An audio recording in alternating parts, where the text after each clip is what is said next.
Huh? Yeah. Okay. I think just before we start the dinam of where we're continuing off in Kiddush and Lach Mish and all that, you have to keep a few things in mind. Number one, the Shabbos begins Shavasa B'Tammuz in the 3 weeks. You just have to remember, if people want to take haircuts, they have to take haircuts before Shabbos. Now, logically, if one wants to go to the mikveh, she can cut her hair during the 3 weeks. But l'chatchila, you just can't cut hair if you have kids or whatever, spouses, whatever it is. They have to remember to take haircuts before Shabbos. Even though Shabbos is actually Shavasa B'Tammuz is Shabbos, so the fast is pushed off to Sunday. But the dinam of the 3 weeks actually begin from Friday night. Therefore, for instance, our minig is that we don't make a shachianu during the 3 weeks. We don't make a shachianu on Shabbos either between the 3, and not like Svira. Svira Sa'ima, we do make a shachianu, the Rabbi writes on Shabbos, but Shavasa, the 3 weeks, we don't. That means the Shabbos, you already can't make a shachianu. Now, because the fast is pushed off, Alpidin, it's an easier fast, because it's nitcha. According to one opinion in the Gemara, according to Rabbi Yehuda Nasi, he says, B'chlal, about Tisha B'Av and Shavasa B'Tammuz, he says, Kiven Nitcha Itcha. Because Shabbos pushes it off, that's it. No fast. But L'Peil, the halacha is not like Rabbi, we do fast, we fast Sunday. But the fact that it's pushed off makes it halachically easier. I mean, a person, if they're a little bit sick, they can break the fast. If just, whatever. I mean, you still have to fast, but pregnant and nursing women obviously don't have to fast Shavasa B'Tammuz. Now, just to discuss for a few minutes before we get to the other halachas, and that is what happened to Shavasa B'Tammuz. That is such a sad day. So 5 bad things happened on Shavasa B'Tammuz. Number one, when Moshe Rabbeinu came down from Har Sinai the first time when the Jews made the golden calf, the ego, so he broke the luchos with Shavasa B'Tammuz.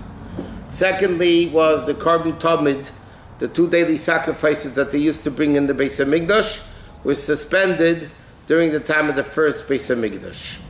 So he stopped having to bring the Korban Tamid, they couldn't bring it anymore. Then the main thing that happened is the enemies penetrated the wall of Yerushalayim before the destruction of the Beis HaMikdash. That's why we have the 3 weeks. Shavasa B'Tammuz, they broke through the wall of Yerushalayim. First they made a siege, and starting Asar B'Tevis for 3 years around Yerushalayim. Shavasa B'Tammuz, they broke through the wall of Yerushalayim, and Tisha B'Av, they destroyed the Beis HaMikdash. And this Rosh Apastumas burnt the Sefer Torah, and they put an idol in the Beis HaMikdash. So because of these 5 bad things that happened on Shavasa B'Tammuz, the Chacham instituted the fast days.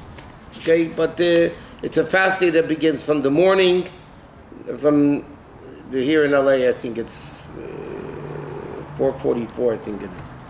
The fast begins 4:44 for those that are fasting. And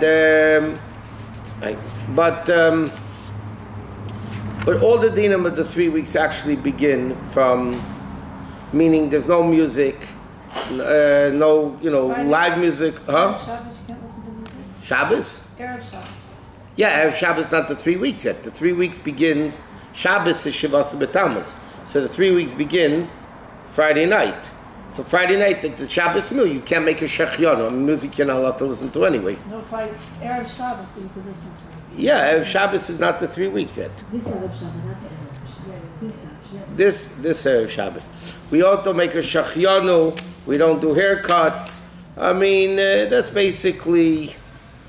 It's a sad time in history, that's all. It's not a mazel tov time either. So if people can avoid doing medical procedures, or they can avoid moving into a new house, I mean, it's just not a mazel tov time. It says people should be more careful in the 3 weeks, and they're driving, and they're just generally, because it's not a mazel tov time. Can you get your car fixed? Huh? You can get cars fixed, yeah. That you could do the 9 days also. Can children go to amusement parks? In the camps, a lot of times they're makel because, what else are they going to do with them? The amusement parks itself is not a problem. The 9 days, it's a different story. But the 3 weeks, And by the way, there's also another Baba Maisa that people say nobody in halacha, they quote it and they no one has any idea where it came from.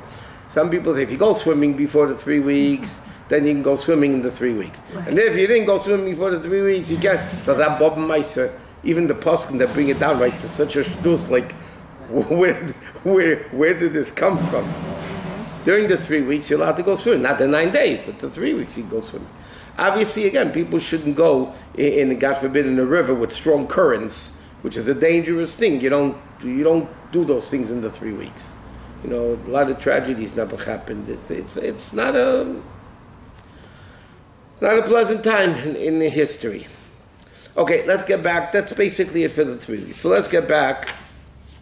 The last thing we're learning is Lechem Mishnah. Okay?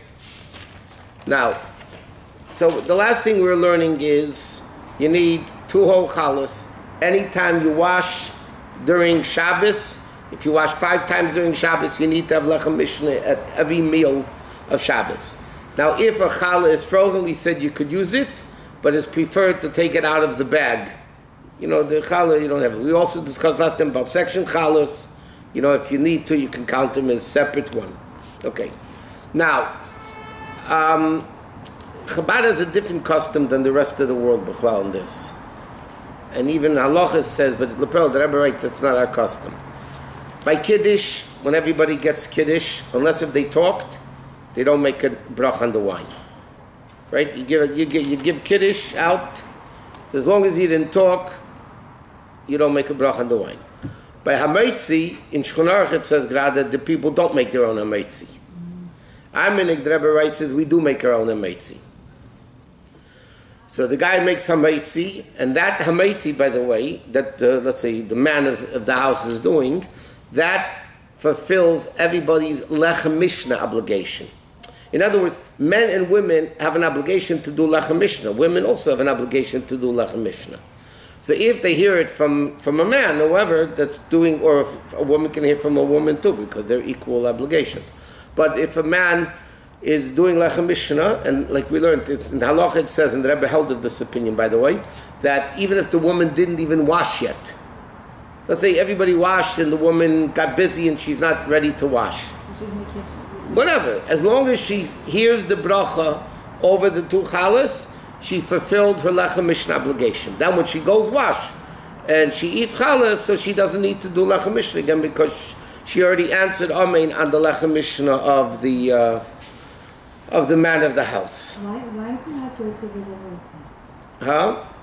The Rebbe writes the reason is because Begashmitz it takes longer.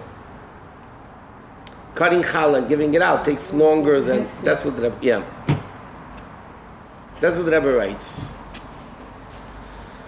Okay, now, the bracha should be, we also mentioned about making a mark on the challah. Okay, why we do that also. Now, Shabbat, Friday night, you put the 2 challahs next to each other, and you start to one closer to you. Shabbos day, you put one challah a little bit higher. But the Pearl, there's a lot of different opinions how that works.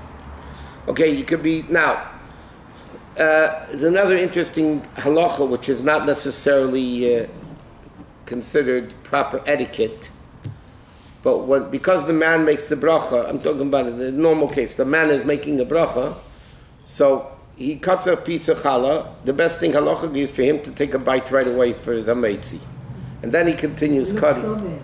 Huh? It looks so bad when you have guests. I know. I know. It's like he would have to wait till he's chewing it. No, he can chew it and he can cut. First he takes for himself.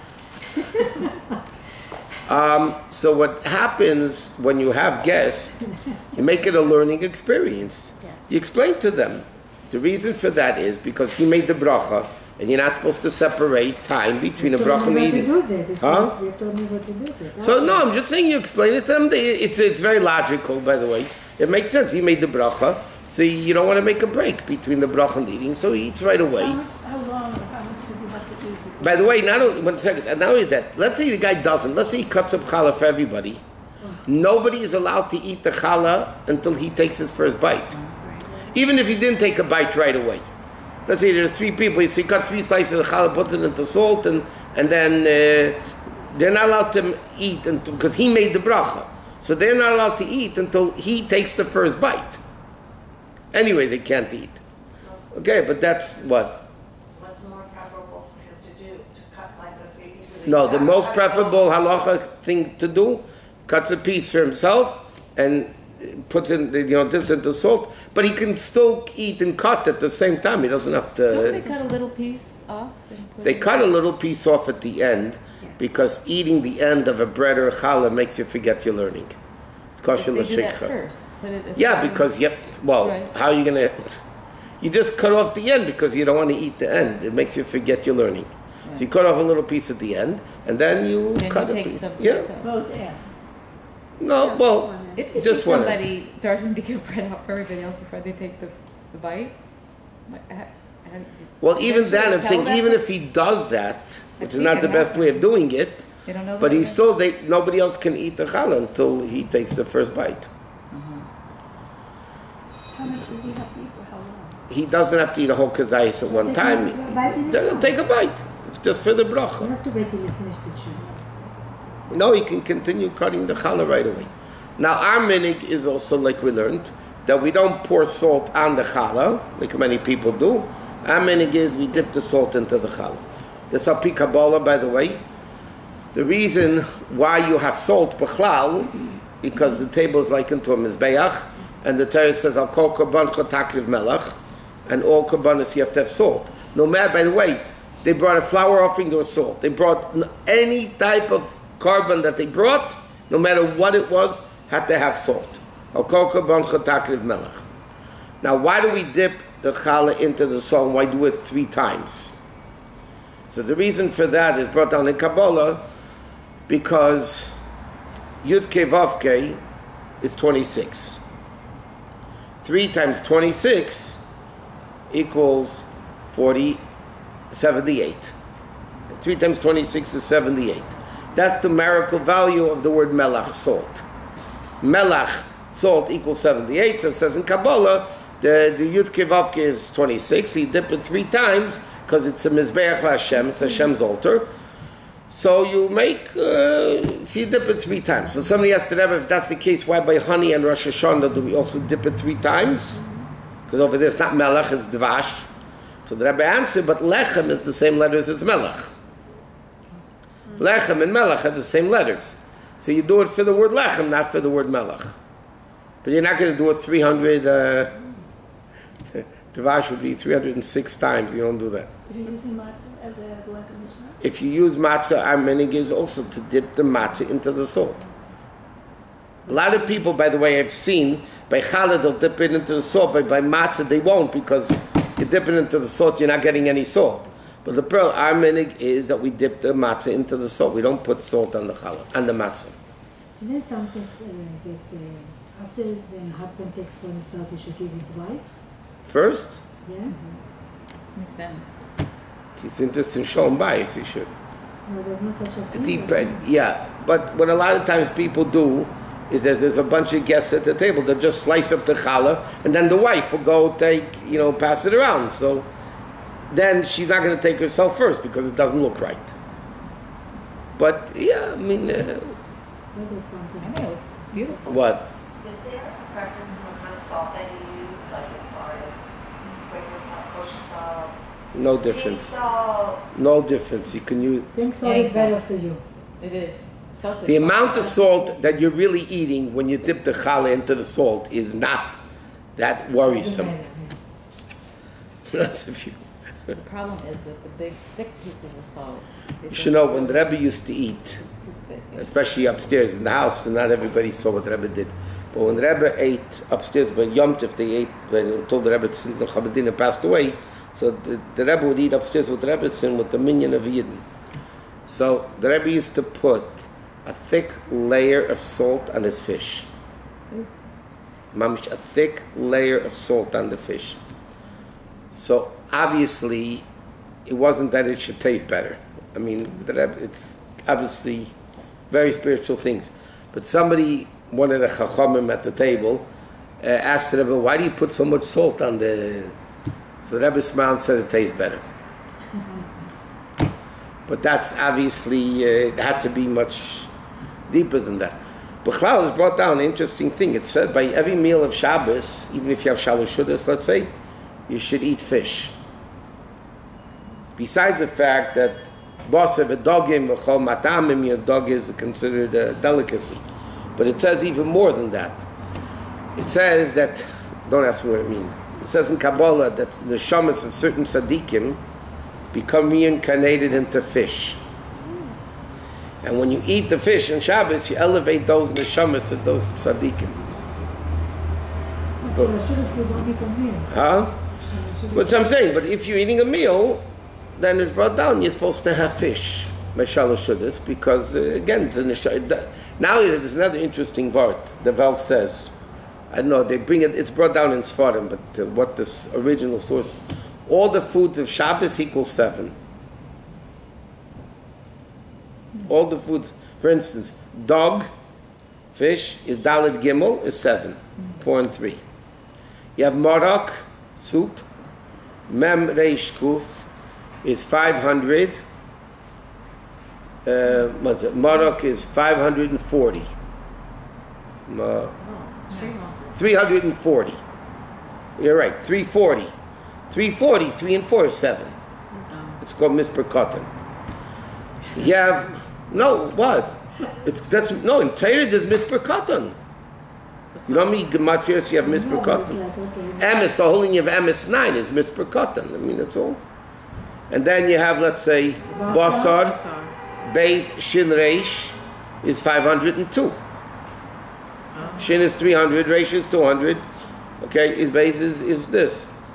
So, whatever you eat on Shabbos, the main courses of Shabbos, Lechem equals also 7. If you have to choose, I mean, you don't have to choose, but if you really just want to eat one protein. Shabbos, it says, you're supposed to enjoy the meal. If somebody says doesn't like a certain, let's say they don't like fish, so they're not supposed to eat fish on Shabbos. It sounds like fish is very, more like yeah, but if you don't like fish, it says in Shulchan Aruch, then you don't eat. If you don't like it, you don't eat it, because Shabbos you're supposed to enjoy the food. If you're going to eat it and not enjoy it, so what's the purpose of eating it?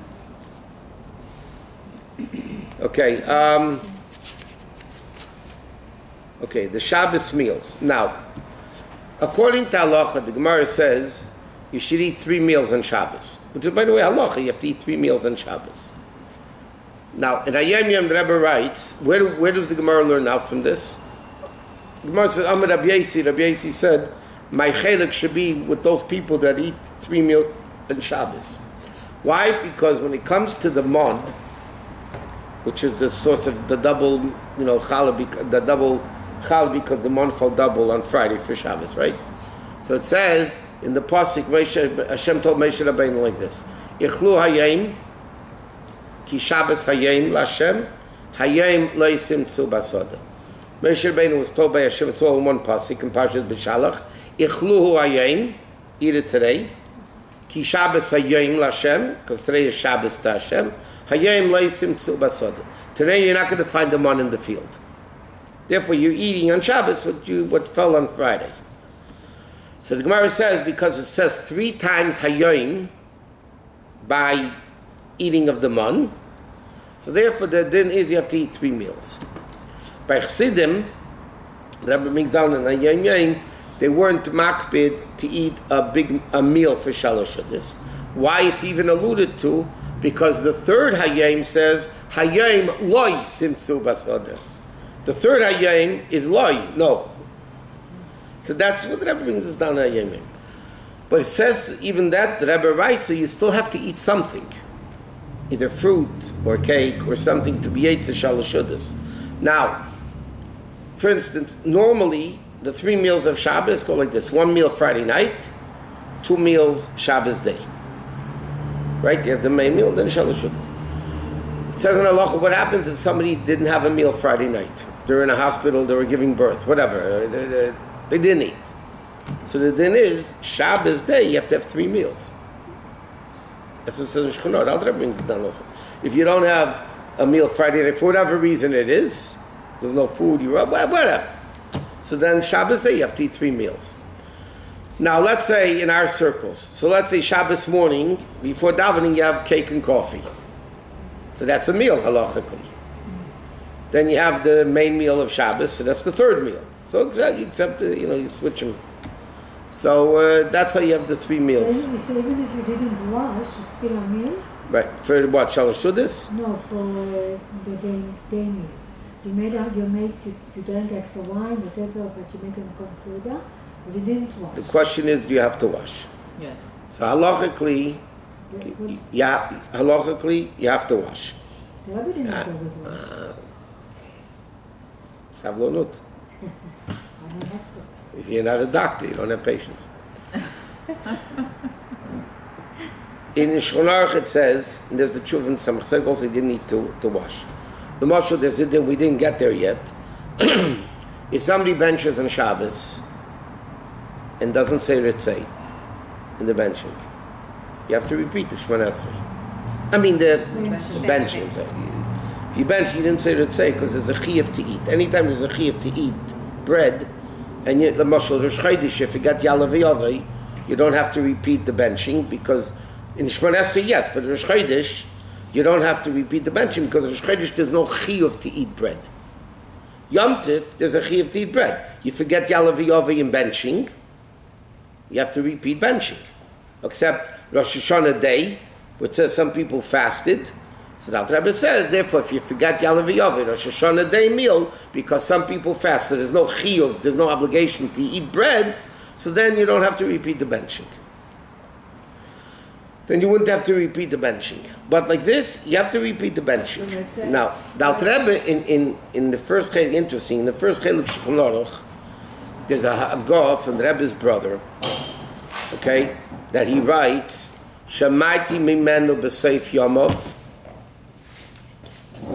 Shamaiti mimenu, the brother, the Rebbe's brother writes, it's in Kupeches, in first chelik Shulchan Aruch. It says, I heard that from my brother, that the end of his life, the Rebbe changed his mind and said you could be Yetzis to the Shabbos with Mezainis, because there's a mention of Shabbos even in Alamichya. You say, or it's Shabbos is there. Okay? So based on that, by the Chassidim, it didn't always practically come out. I'll give you very common examples. When the Rebbe verbringed winter, so the way it went is, Balabatim went home to eat, but a lot of Balabatim stayed in Shul to catch a place, whatever. They didn't want to go home and eat, fall asleep during the Fabring, and you have to eat at Sholent. You're going to fall asleep during the Fabring. And the Rebbe would Fabring until Shkia. And then they daven Mincha and Ma'ariv, okay, and then everybody went home to eat, so the Shabbos after Ma'ariv. Yeah. Okay, you made up though. But I'm saying you ate the Shabbos meal. When did you eat it? And a lot of times the Rebbe also didn't eat before the. Most of the time the Rebbe didn't eat before the Fabringing. The Rebbe didn't never eat before the Fabringing. So it's known. It's very interesting. It's known that the Rebbe was not makpid to wash for Suda Shabbos, but the Rebbe always washed Malava Malka. It's interesting. Malava Malka, that had to do with Mashiach. The Rebbe always washed for Malava Malka. Even if you washed for lunch. Yeah. Malava Malka was... Is it considered like a Shabbos meal? No, but it's Malava Malka. It's the company, but the Suda is called Suda Malka Mashiach. It's the Malava Malka has to do with Mashiach. I mean, if you skip washing on Shabbos for a meal, you could do it. Yeah, but it doesn't help for Shabbos though. But based on that, Alter Rebbe, that he changed his mind, that was the reason why that people didn't eat, we never ate. When there was a Fabring in the winter, whoever ate to the Shabbos until Matzoi Shabbos. The washing from Rabbi Malka was not, the Babishim were not so careful with it. I'm saying, that's what I'm saying. Like the Russian or Babishim, the Polish, yes. But the Rebbe happened to be Russian. I know, I know when we grow up. And the Rebbe was very meticulous. I don't know what else the Rebbe ate to Malava Malka, by the way. No. It's not that the Rebbe ate, but he washed. He washed. That's a Suda. The meal is when you wash. That's the main Suda, is the washing. And Rebbe was very medactic to wash from Lav Malka more than Suda Shabbos. I'm talking day Shabbos. Friday night Rebbe washed them. But it's not so simple because there's a tshuva Tzemach Tzedek that says you have to wash. I mean, there's a lot of conversations. Huh? Mandel? Sorry. Yeah, thank you. The drying your hair? What are you doing? Building. Don't worry. Adding a third He's step. building the sukkah. Getting there. So this is, so that's, but the washing. But, okay, now, Friday night meal, you're allowed to eat getting late. Friday night meal, you can eat a whole night until the morning. Shabbos day meal, you can eat, but again, like we said, in Shechonah, the Ramah brings down, if somebody didn't eat for whatever reason a meal Friday night, they have to eat 3 meals during Shabbos day. When would that happen besides the when would that ever happen except if you're in the hospital? Somebody was stuck and they didn't have any food. Yeah, but they're still stuck on Saturday. No, Shabbos, they found somebody, invited them to the house or whatever. It can happen a lot. It have? Do you know how many times, I know, you told me. I was speaking with Yarchi Kala about this, you know how many times, you know what goes on in the summer? How many phone calls I get every Friday from New York. Guys are on the way to the mountains, and it's a half an hour to Shabbos and there's traffic, and Waze said they're going to get there in an hour and a half. And what do you do Friday night? They're stuck? Or, you know, I mean, and counselors in the camps here don't, to get out of camp 4 o'clock, they leave to San Diego 4:30. Yeah. Friday, have you know what it is to go? The guy once, I mentioned this to Yachikala, one year the counselors called me at like 5 o'clock. Yeah, they're going to San Diego, and they're on Wilshire Boulevard by the entrance into the 405, and it's bumper to bumper. I said, you're not going to San Diego. You might as well turn around and find a place to stay Shabbos. Even to Long Beach, they're not going to make it. The entrance to the 405 was bumper to bumper. Can you imagine what? I have a question about, let's say like in shul, like we're going to have children and everything, and then let's say you want to come home or whatever, and you want to read for an hour or 2 even. No. Is that okay, and then wash for your Suda? Yeah. Or is it better to somehow do No. it earlier? No. If you, let's say, eat by a Kiddush and shul, yeah, and then you're not in the mood of going home and eating right away. So you want to eat 2-3 hours later. Why not? As long as the meal's during the day. Before midnight? I'll tell you what a lot of people do. If there's a big Kiddush, even if they don't wash, yeah, they're not going to go home and eat. They already, pardon the expression, they're fressed already. So you know what they do? If there's a Shalosh Shudas in shul, they'll wash for Shalosh Shudas for the Shabbos meal.